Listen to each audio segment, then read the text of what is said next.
17 ans, est mort, poignardé, à la sortie d'un lycée à Hyères, dans un contexte de rivalité mortelle entre bandes d'adolescents. Les violences extrêmes commises par des mineurs forment désormais le quotidien d'un pays sous état de choc et nous rappellent la fragilité de la réponse pénale, qui n'effraie en rien cette jeunesse ultra-violente, prête à tuer pour un rien.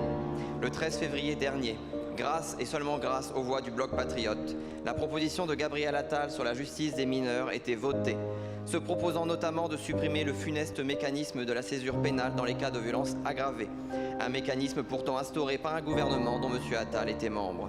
Mais hier, les sénateurs LR, membres du Bloc central, ont pris le luxe de détricoter ce texte déjà insuffisant.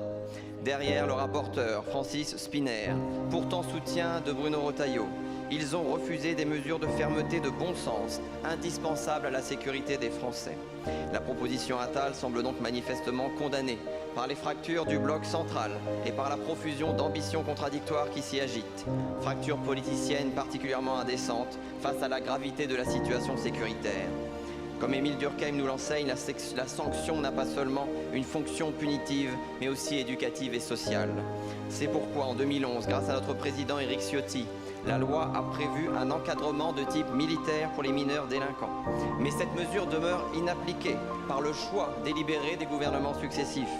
Monsieur le garde des Sceaux, allez-vous réactiver ce dispositif et vous engager avec détermination sur la voie de la fermeté en osant mettre fin à l'excuse de minorité et à la folie de la césure pénale? Quelle est donc la ligne du gouvernement quant à la justice des mineurs? Le gouvernement en a-t-il seulement une? Et alors que les drames s'accumulent encore et encore, le gouvernement entend-il enfin sortir de sa torpeur? Je vous remercie. Ça, Monsieur le ministre de l'Intérieur,